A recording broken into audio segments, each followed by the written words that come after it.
Bueno, en esta clase vamos a hablar de cómo es la fisiología del intercambio gaseoso y cómo se transportan los gases en sangre.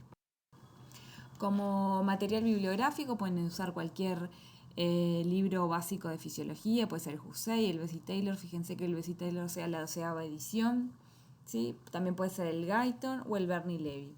El Bernie Levy es uno de los que está más sencillo y más actualizado, creo que es de los más simples para que ustedes puedan utilizar como apoyo bibliográfico.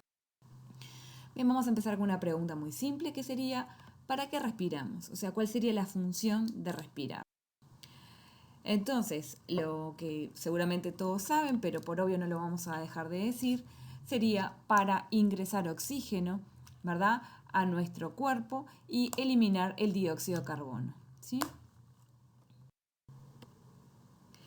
Entonces, vamos a empezar a ver, una vez que ingresa ese aire fresco a los pulmones, o sea, con oxígeno, ¿sí?, cómo pasa el oxígeno a la sangre, ¿sí? También vamos a ir viendo cómo es que llega ese oxígeno a los tejidos periféricos, ¿sí? Entonces vamos a ver como dos grandes etapas, lo que es el transporte de gases en sangre y el intercambio tanto a nivel de los pulmones como a nivel de los tejidos. Y también vamos a ir viendo cómo es que ese CO2 generado por el metabolismo de las células es eliminado, ¿verdad?, del organismo. Entonces, en este esquema, lo que pueden observar es, está esquematizado, valga la redundancia, lo que sería un pulmón con un alvéolo y conducto alveolar, que estaría como en ese medio naranjita, clarito, ¿sí? Y ven cómo ingresa aire fresco, ven en rojo cómo ingresa el oxígeno, ¿sí?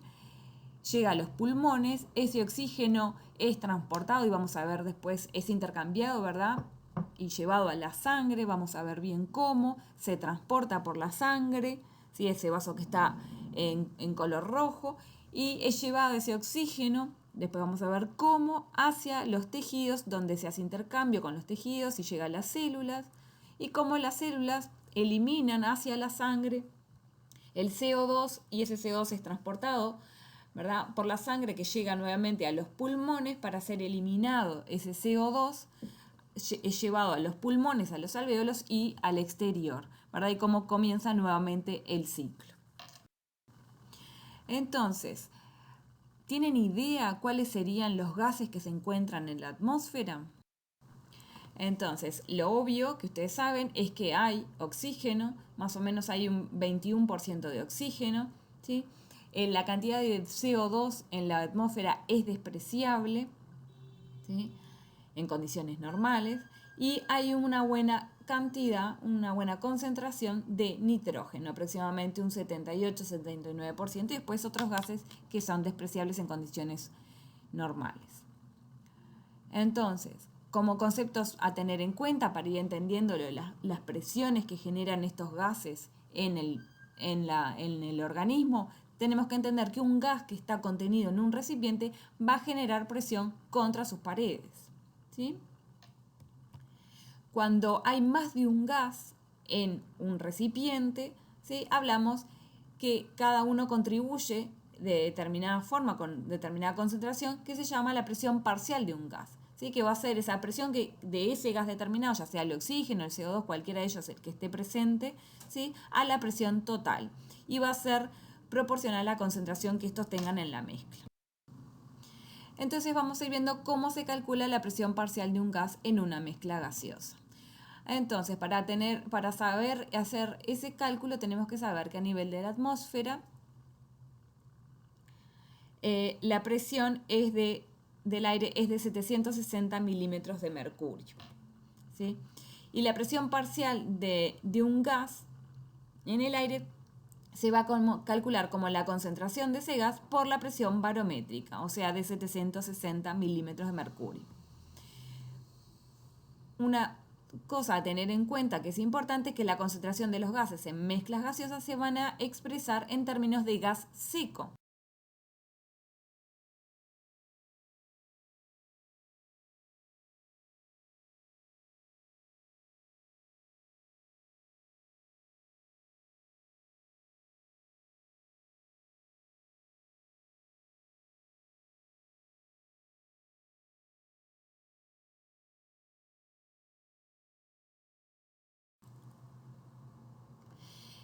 Entonces, cuando calculamos la presión, en este caso la presión parcial de oxígeno del aire inspirado, ¿sí? Tenemos que hacer la siguiente cuenta, el siguiente cálculo, que sería la presión barométrica menos la presión de vapor de agua y esta diferencia por la fracción inspirada de oxígeno. Un dato a tener en cuenta es que la presión de vapor de agua va a depender de la temperatura. Para el caso de la presión inspirada de oxígeno, vamos a tener en cuenta cuando ese vapor de agua entra en contacto, en definitiva está dentro del organismo, que sería a unos 37 grados centígrados. Entonces el cálculo es el siguiente. La presión parcial inspirada de oxígeno va a estar calculada, determinada por esa presión barométrica, que a nivel del mar, o sea, por ejemplo en Uruguay va a ser 760 milímetros de mercurio menos 47 milímetros de mercurio. Y esa diferencia la vamos a multiplicar por 0,21. Recuerden que la fracción inspirada, la cantidad de oxígeno que hay en el aire es aproximadamente 21%.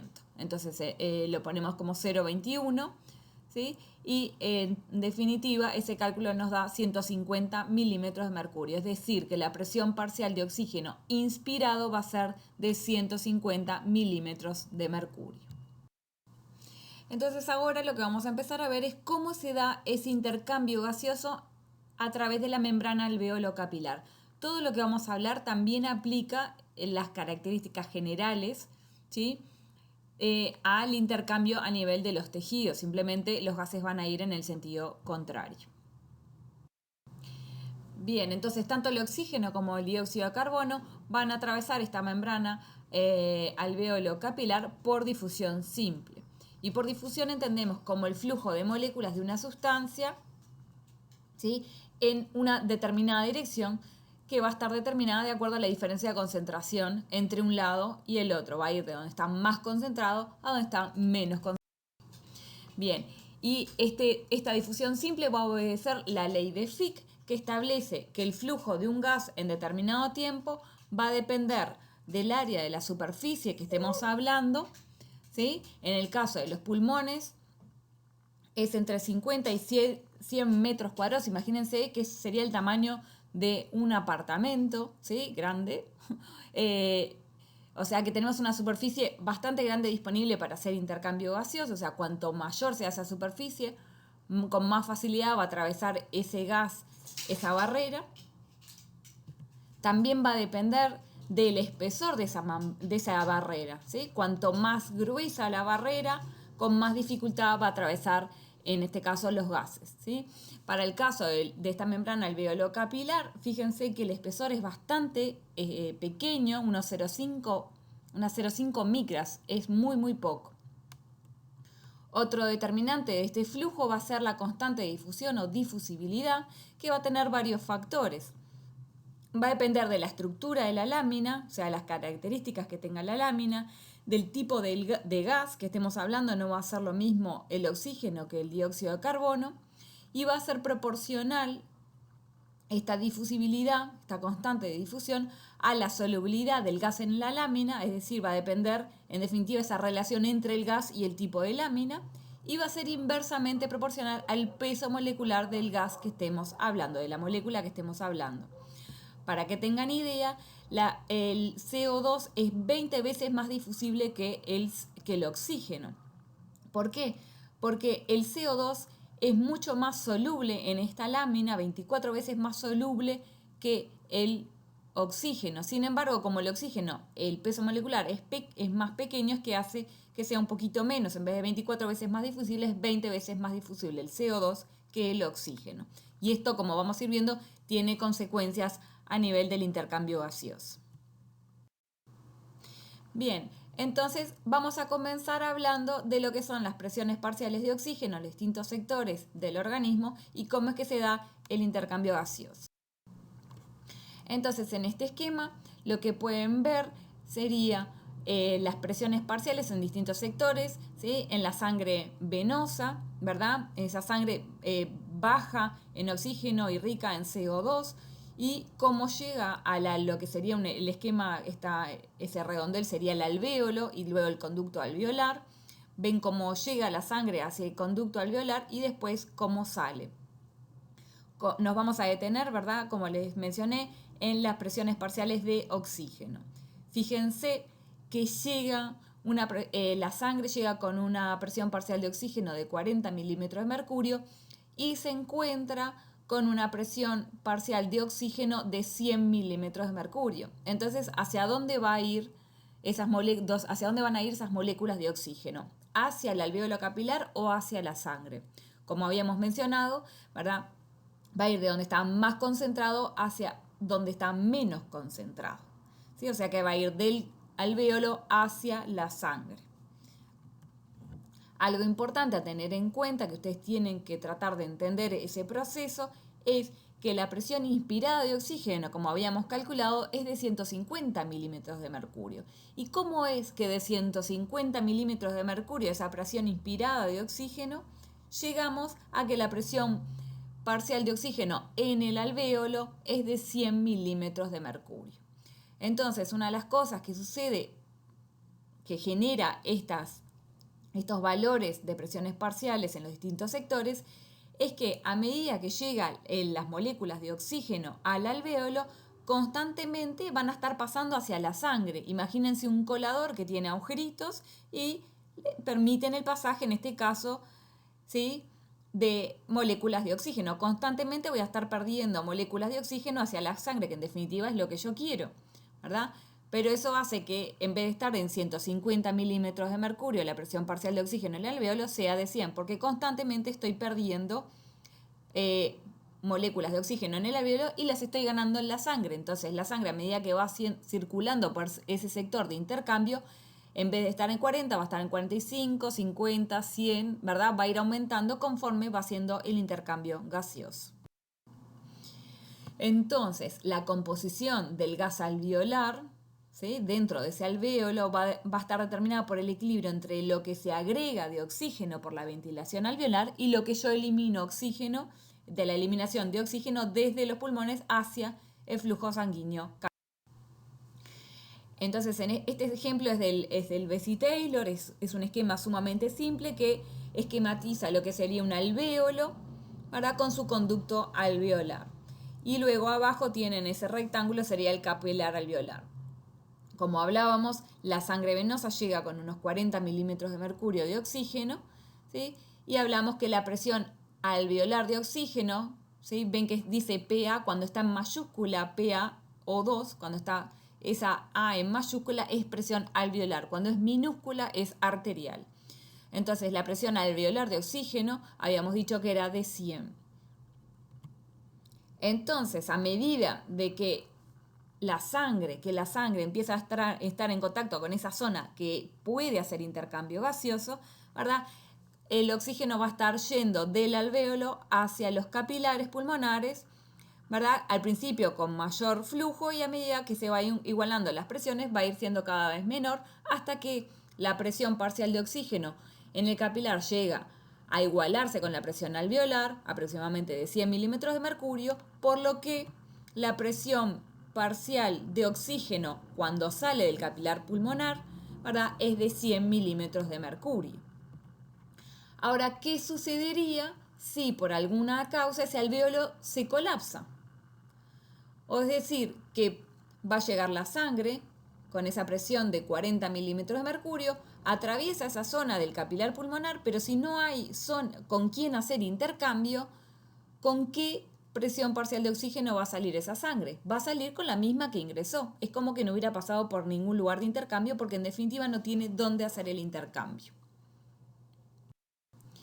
Entonces, esa situación en la cual la sangre que no ha pasado por zonas ventiladas retorna a las arterias sistémicas, ¿sí?, se llama cortocircuito o shunt en inglés, como lo quieran llamar. Existen algunos cortocircuitos fisiológicos, pero también los hay patológicos, y estos cortocircuitos lo que determinan es una disminución de la presión parcial de oxígeno a nivel de las arterias. En esta situación, en este esquema que es del Bernoulli-Levy, lo que pueden observar es una gráfica donde se esquematiza cómo la presión parcial de oxígeno va variando en función del tiempo que está en contacto la sangre, ¿verdad? Ese capilar con la zona de intercambio. Como ven arriba, arriba de la gráfica pueden ver, se esquematiza en definitiva ese alvéolo con ese vaso capilar, ¿sí? En contacto, y como en los puntos que tienen amarillo sería la zona donde se hace intercambio. Entonces, como pueden ver, el tiempo que pasa entre un puntito y el otro de los amarillos sería 0,75 segundos. Es muy, muy poco el tiempo en que la sangre puede hacer intercambio, ¿verdad?, con ese alvéolo. Sin embargo, como pueden ver en la gráfica, vamos a detenernos a la gráfica de oxígeno normal, ¿sí?, esa que está en rojo. Como pueden observar, en un tercio del tiempo que pasa la sangre en contacto con esa zona de intercambio es suficiente como para llegar a una presión parcial adecuada de oxígeno en sangre. O sea, en un tercio del tiempo ya completamos ese intercambio gaseoso. Y esta es una situación muy útil si piensan cuando por alguna causa hay un aumento del flujo sanguíneo, aumento en la velocidad, por ejemplo, en la situación donde estamos haciendo ejercicio, o alguna otra situación, si se reduce el tiempo que se hace intercambio, igual tenemos un rango en el cual podemos utilizar ese intercambio gaseoso, ¿verdad?, sin que se vea afectado, ¿verdad?, la presión parcial de oxígeno a nivel de las arterias, ¿verdad? Bien, entonces ahora vamos a analizar y a describir cómo son las presiones parciales de oxígeno en los distintos sectores y cómo se da ese intercambio gaseoso. Este es el mismo esquema que veíamos hoy en las diapositivas anteriores para las presiones parciales de oxígeno, pero ahora nos vamos a detener a observar cómo son las presiones parciales de CO2 en los distintos sectores.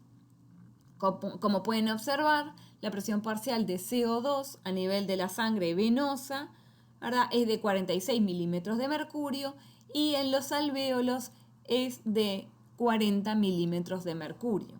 Y de vuelta les hago la misma pregunta. ¿Cómo es que la presión inspirada de CO2 es de 0 milímetros de mercurio y cuando llegan los alvéolos pasa a ser 40?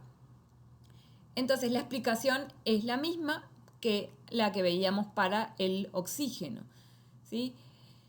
A medida de que la sangre empieza a estar en contacto, la sangre venosa empieza a entrar en contacto, cuando llega al capilar empieza a hacer contacto con ese alvéolo, encuentra una presión baja de CO2, entonces pasa de la sangre capilar hacia el alvéolo y eso está, en definitiva, adquiriendo, enriqueciendo ese alvéolo con moléculas de CO2 y así de la sangre voy perdiendo moléculas de CO2, que es lo que uno espera, ¿verdad? Es beneficioso para el organismo. Bien, entonces, al igual que hablábamos para la presión parcial alveolar de oxígeno, para la de CO2, de vuelta va a estar determinada por el agregado, ahora en este caso por el agregado de CO2 desde el flujo sanguíneo y la eliminación de CO2 por la ventilación. Esto es un esquema de lo mismo, lo que ven a la derecha en la diapositiva, cómo va llegando el flujo sanguíneo con grandes cantidades de CO2 que van a ser eliminadas hacia los alvéolos y después hacia el exterior. De vuelta vemos el mismo esquema que veíamos del Bessey-Taylor, ¿sí?, donde vemos esquematizado el alvéolo con ese conducto alveolar y como vemos tenemos la presión parcial de CO2 que llega desde la sangre venosa hacia el capilar pulmonar es de 46 milímetros de mercurio y como recién mencionaba, la presión alveolar de CO2 es de 40 milímetros de mercurio.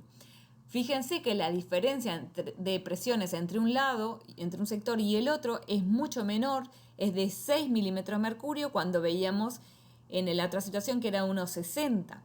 Sin embargo, recuerden que habíamos hablado que como el CO2 es mucho más difusible, mucho más soluble en ese espesor de la membrana alveolo-capilar, ¿verdad?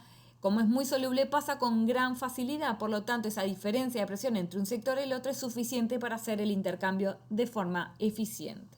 Entonces, a medida de que la sangre atraviese ese capilar pulmonar, el CO2 comienza a pasar de la sangre hacia el alvéolo y así se empiezan a igualar las presiones entre un sector y el otro y la sangre que sale del capilar pulmonar va a salir con 40 milímetros de mercurio, ¿sí? De vuelta a la situación en la cual por alguna causa el alvéolo esté colapsado, lo que va a suceder con la presión parcial de oxígeno de CO2 que sale de ese capilar pulmonar, sabemos que va a ser la misma presión con la cual llega al capilar pulmonar porque no tiene dónde hacer intercambio. Es decir, que va a salir, en el caso de que esté colapsado por alguna razón, la presión de CO2 va a ser de 46 milímetros de mercurio.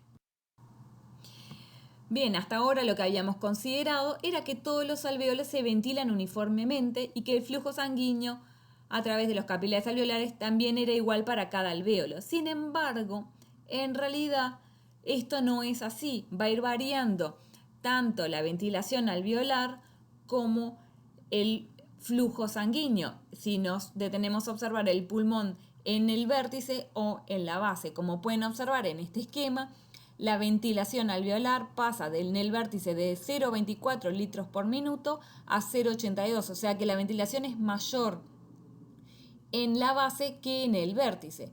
Sin embargo, y de la misma forma, el flujo sanguíneo también es mayor en la base que en el vértice, pero fíjense que el flujo sanguíneo aumenta mucho más que del vértice a la base que lo que aumenta la ventilación alveolar. Se dan cuenta, si ustedes hacen la cuenta, aumenta muchísimo más el flujo sanguíneo que la ventilación alveolar.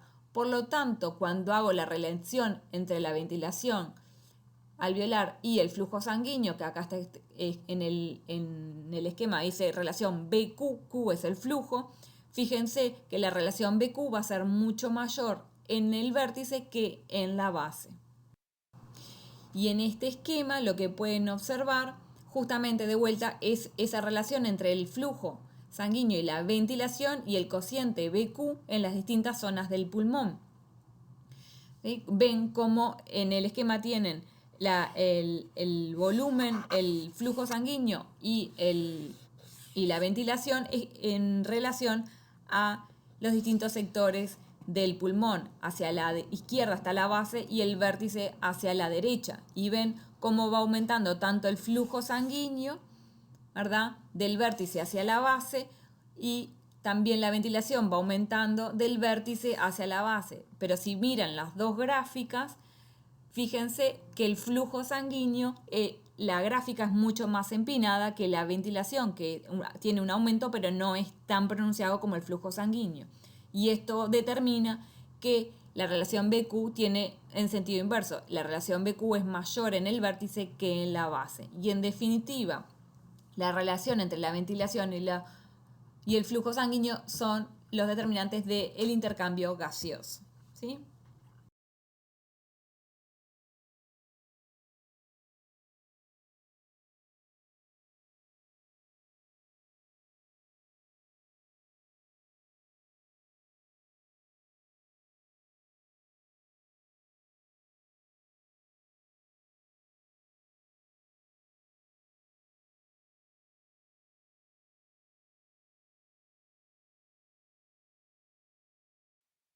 Este es un esquema del alvéolo y el capilar que ya habíamos visto, es muy similar, es una figura sacada también del Bessie Taylor, está bien explicado en el Bessie Taylor.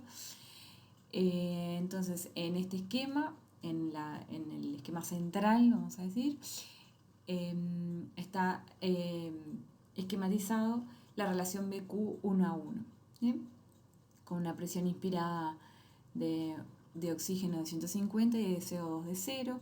Vemos cómo ingresa, cuando ya llega al alvéolo tiene 100 de oxígeno y 40 de CO2, ¿verdad? Y cómo llega la sangre con 40 milímetros de mercurio de oxígeno y 45 de CO2. ¿Sí? Y vamos a ver qué es lo que sucede si por alguna causa la ventilación se ve eliminada. Pero ahora, hoy habíamos visto qué es lo que sucedía con las presiones parciales, tanto de oxígeno y de CO2, en la sangre que sale del capilar. Ahora vamos a pensar qué es lo que pasa con esas presiones parciales dentro del alvéolo. Entonces, si llega la sangre venosa con 40 de oxígeno y 45 de CO2, si no hay ventilación, cómo va a ser las presiones alveolares de oxígeno y de CO2. Si no hay dónde hacer intercambio, ¿verdad?, las presiones parciales de esos gases de ambos dos va a ser iguales a los que trae la sangre venosa, ¿sí? Porque no hay dónde hacer intercambio, o sea, el CO2 no tiene cómo eliminarse, o sea que no puede disminuir de 45 o 46 a 40, y el oxígeno no se incorpora, no hay un agregado, ¿sí?, desde el exterior, por lo tanto, tampoco aumenta. En la situación contraria, ¿sí?, donde hay ventilación en el alvéolo, pero no hay flujo en el capilar, ¿cómo van a ser las presiones parciales de estos dos gases? Van a ser iguales a los que hay en la atmósfera, ¿verdad? Porque hay agregado, pero no hay eliminación. O sea, hay agregado, en este caso, de oxígeno, ¿verdad?, pero no hay agregado desde la sangre de CO2, por lo tanto, es cero, ¿sí? Esta situación sería donde la relación BQ sería muy alta, ¿verdad?, con una ventilación muy alta y el flujo, en este caso, cero. Serían como dos extremos.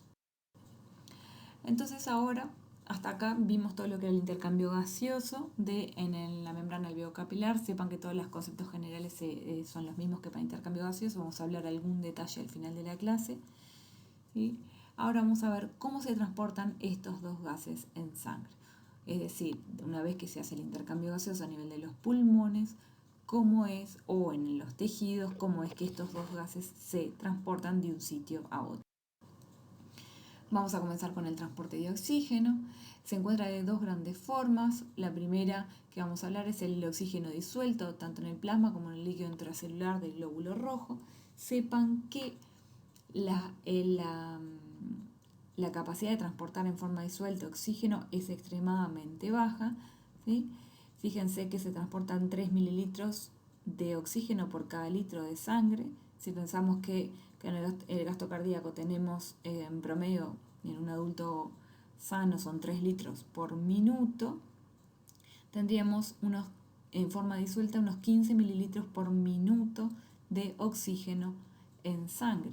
Si vemos que el consumo promedio de los tejidos de todo el organismo de oxígeno es de 250 mililitros por minuto, vemos que estamos bastante lejos de satisfacer las necesidades básicas del organismo en cuanto a el oxígeno.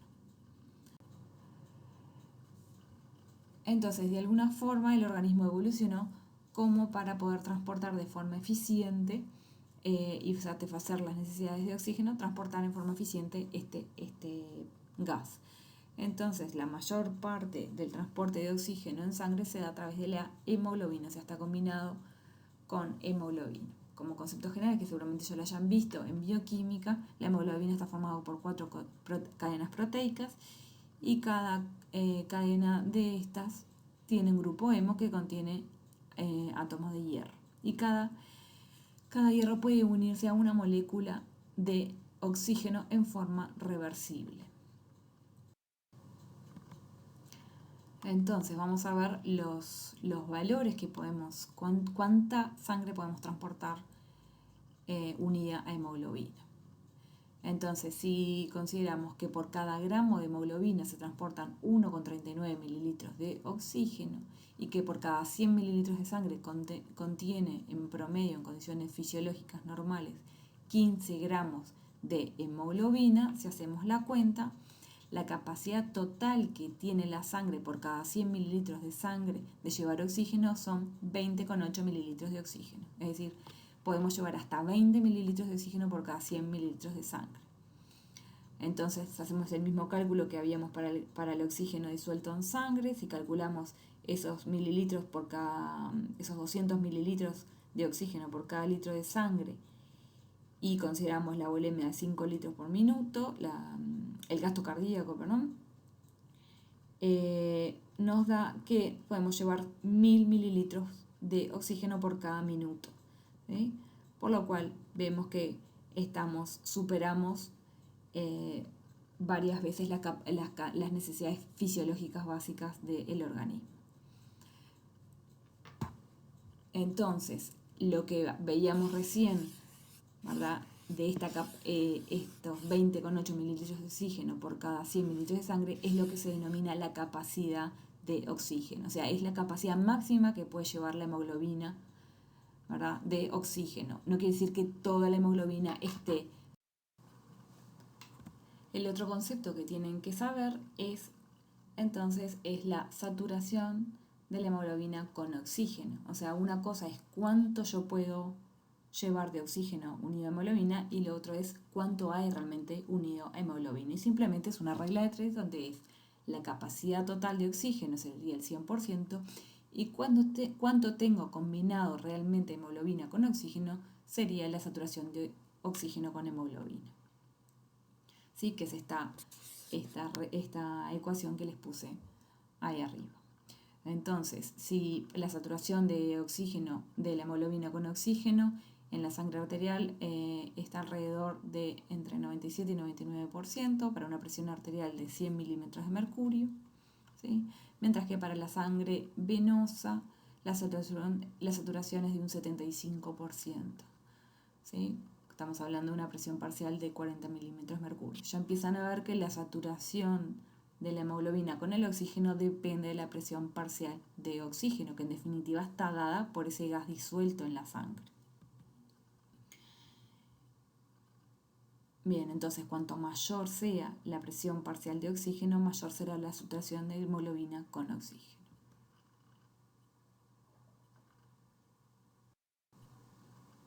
Un ejemplo muy simple de la vida cotidiana para entender la capacidad total de oxígeno y la saturación de oxígeno con hemoglobina es pensar en un ómnibus. Un ómnibus, por ejemplo, en la foto que está a la derecha, sería, supónganse que el ómnibus lleva un avión que puede llevar 100 personas y hay una sola persona. En este caso sería una saturación de un 1% con una capacidad de 100 asientos. En el panel, en la foto de arriba a la izquierda, tendría una saturación, si fueran 100 asientos, del 98%, ven que hay 2 asientos libres, ¿sí? Y capaz que podría ser un 50 o 60% la foto de abajo. Entonces, cuando nosotros vamos viendo cómo el porcentaje de saturación de la hemoglobina con oxígeno va variando en función de la presión parcial de oxígeno, se puede construir una curva que se llama la curva de disociación del oxígeno con la hemoglobina. Y no es una gráfica lineal, sino que es una curva en forma sigmoidea, ¿sí? La combinación no es lineal. Como pueden observar, a 100 milímetros de mercurio, que sería a nivel de los pulmones, como dice acá, está en inglés, lungs, ¿sí? Serían los pulmones. Si se fijan, la saturación es casi el 100%, y a nivel de los tejidos, las presiones que se manejan a nivel de los tejidos, que son los 40 milímetros de mercurio, como les había mencionado, está entre 70 y 80 el porcentaje de saturación de la hemoglobina con oxígeno. Una de las cosas que tienen que saber de esta gráfica es qué consecuencias trae esta forma en la curva. Entonces, fíjense que si nosotros hacemos una variación de 10 milímetros de mercurio a nivel de los pulmones, o sea, las presiones parciales que se manejan a nivel de pulmones, pasamos de 100 a 90, fíjense que la saturación no cambia demasiado, capaz que pasa de 97, 98 a 96. Les pongo un arbitrario, no sé exactamente el valor. ¿Eso por qué es útil? Porque en realidad a nivel de los pulmones yo lo que quiero es tratar de combinar todo lo que yo pueda de oxígeno con hemoglobina para poder transportarlo. La función es ir adquiriendo oxígeno desde los pulmones hacia los capilares, ¿verdad? Y ir transportándolos como que lo vamos guardando, como si fuera un camión. Imagínense que uno lo va almacenando, no quiere tenerlos ahí sueltos, sino que lo quiere transportar. Sin embargo, cuando llegamos a ese oxígeno, ¿verdad?, que va a ser transportado en todas estas formas que hablábamos, es transportado por la sangre y cuando llega a los tejidos, ¿verdad?, que estamos hablando en el orden de 40 milímetros de mercurio, las presiones que se manejan en ese nivel, ¿sí?, en esos capilares, en realidad, cuando fíjense que si pasamos de 40 milímetros de mercurio a 30 milímetros de mercurio, la presión parcial de oxígeno, fíjense que va a pasar de un 75% la saturación a por debajo del 60%, más o menos un 55%. ¿Y por qué es importante esto? Cambios de la misma magnitud van a generar consecuencias mucho más grandes en la saturación, ¿verdad?, a nivel de los tejidos que a nivel de los pulmones. ¿Y por qué es útil que en los tejidos haya grandes cambios de la saturación? Baje tanto la saturación de hemoglobina con oxígeno si disminuye la presión parcial de oxígeno. Piensen que a medida que llego a los tejidos y empiezo a ceder oxígeno hacia los tejidos, de la sangre hacia los tejidos, ¿qué me sirve a mí que vaya bajando la saturación de hemoglobina con oxígeno? Porque el oxígeno tiene que estar disponible para ser utilizado, captado y utilizado por los tejidos. Si el oxígeno está unido a la hemoglobina, este no puede ser utilizado, tiene que ser cedido primero a la sangre, o sea, disolverse y después ser transferido hacia los tejidos. Por lo tanto, también es útil que este sector de la curva no sea tan aplanado como en el sector de la derecha, sino que sea una curva mucho más empinada, ¿verdad? Que sea más vertical. Bien, entonces acá simplemente les dejo estos conceptos que veníamos manejando en la diapositiva anterior, simplemente los están redactados. Bien, y ahora otro de los factores que tienen que tener en cuenta es que hay determinados factores fisiológicos que van a modificar la afinidad de la hemoglobina por el oxígeno, ¿sí? Uno de ellos es la presión parcial de CO2, otro es el pH en la sangre y otro es la temperatura también de la sangre y del organismo en definitiva. Entonces vamos a suponer una situación donde se está haciendo ejercicio físico, piensen cómo estarán los músculos, cuáles serán las necesidades del organismo, así pensamos a nivel de los tejidos, ¿verdad? Ese músculo, voy a necesitar más oxígeno disponible o menos oxígeno disponible, voy a querer que esté más unido a la hemoglobina o menos unido a la hemoglobina. Bien, ¿cómo estará entonces la temperatura, el CO2, ¿verdad? Si estamos realizando ejercicio físico, ¿verdad? Va a haber más concentración de CO2 porque el metabolismo va a estar incrementado, ¿verdad? También va a haber más temperatura. Entonces, esta es la misma curva, ¿sí? Sacada de otro libro. De vuelta ven la saturación de la hemoglobina con oxígeno en función de la presión parcial de oxígeno. La curva la curva roja, que está más hacia la izquierda, sería la situación fisiológica en reposo, una situación tranquila, y la situación de ejercicio sería la curva violeta. Como pueden ver, cualquiera de estos cambios, estos factores que decíamos, si se eleva la temperatura o si se eleva la concentración de CO2 o disminuye el pH, la curva se va a correr hacia la derecha. ¿Qué significa esto? Que con más temperatura o todos estos factores que veníamos hablando, va a disminuir la afinidad de la hemoglobina con oxígeno. Entonces, supónganse un valor arbitrario, que se los pongo ahí con una línea punteada, supónganse una presión parcial de 38 milímetros de mercurio. ¿Sí? Fíjense que para las dos curvas, ¿cuál de las dos curvas va a tener más saturación de la hemoglobina con el oxígeno? Por lo que ven, la curva de condiciones fisiológicas de reposo tiene más saturación de hemoglobina con el oxígeno. En la situación del ejercicio físico vamos a tener menos saturado la hemoglobina con oxígeno y en definitiva va a estar más disponible, ¿sí? El oxígeno para ser utilizado por los tejidos. Esta es una figura prácticamente igual, ¿sí? Es sacada del Bernoulli, nomás por si quieren ir a leerlo directamente del libro. Bien, y hay determinado concepto que podemos manejar cuando queremos comparar distintas curvas. Es el llamado P50, que es lo que vamos a explicar ahora. El P50 sería la presión parcial de oxígeno a la cual la mitad de la hemoglobina está saturada con oxígeno, o sea, el 50% de la hemoglobina está saturada con oxígeno. Entonces vamos al eje de las ordenadas, vemos el 50% del 50% de la hemoglobina saturada, ¿sí? Como les pongo esta línea en rojo, ¿sí? Y vemos en cada curva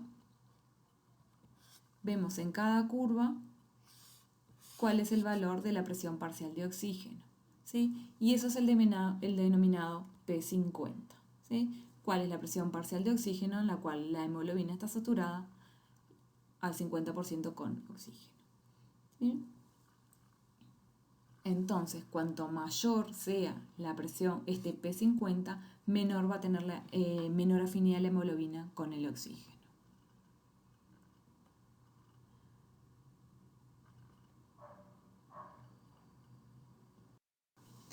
La capacidad que tiene la presión parcial de CO2 de modificar, ¿sí?, la afinidad de la hemoglobina con el oxígeno es lo que se denomina efecto Bohr. Es decir, en este caso es cuando el contenido de CO2 aumenta en sangre, la curva de disociación se desplaza hacia la derecha, o sea, disminuye la afinidad de la hemoglobina con el oxígeno.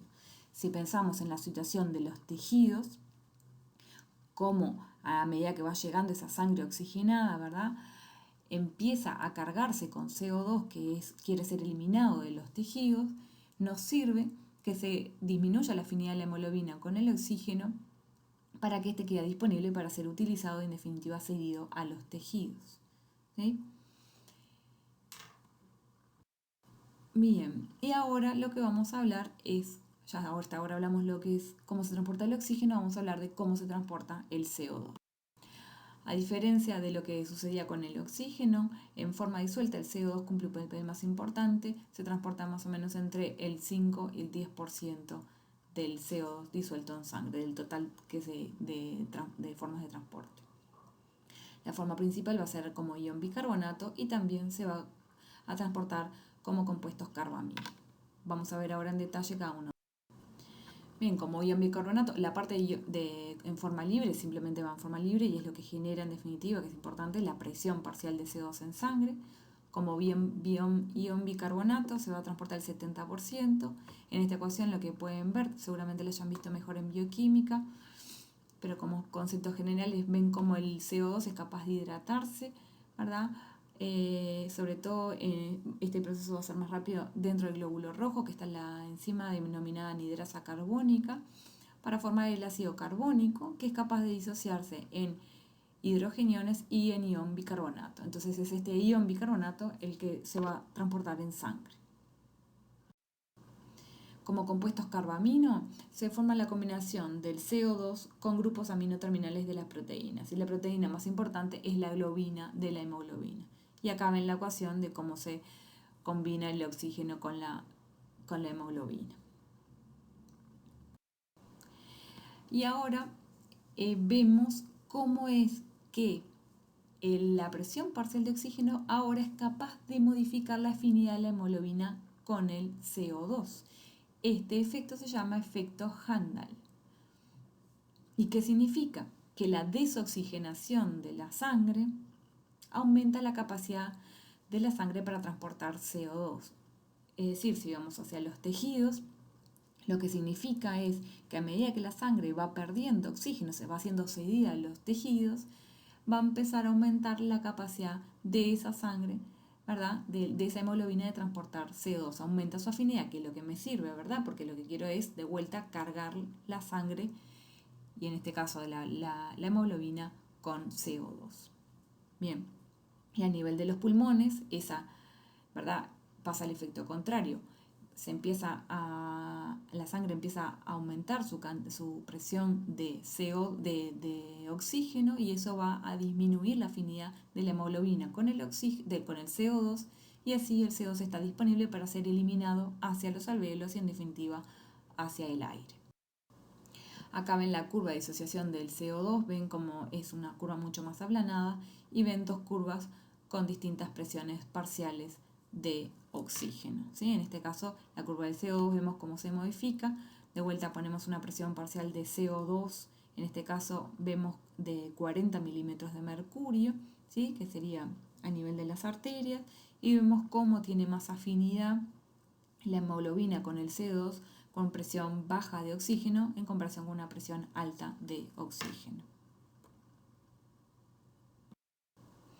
Bien, ¿y qué pasa con el monóxido de carbono? Es un gas que no habíamos tomado en cuenta cuando hablábamos de qué gases estaban en la atmósfera y cómo se transportan. Sin embargo, si bien en condiciones fisiológicas, en condiciones normales, no sean fisiológicas, sino en condiciones normales ambientales, no hay monóxido de carbono en el ambiente, en una situación donde haya incendio, personas que fuman, ambientes con humo de cigarrillo, vamos a tener presencia de monóxido de carbono en el ambiente.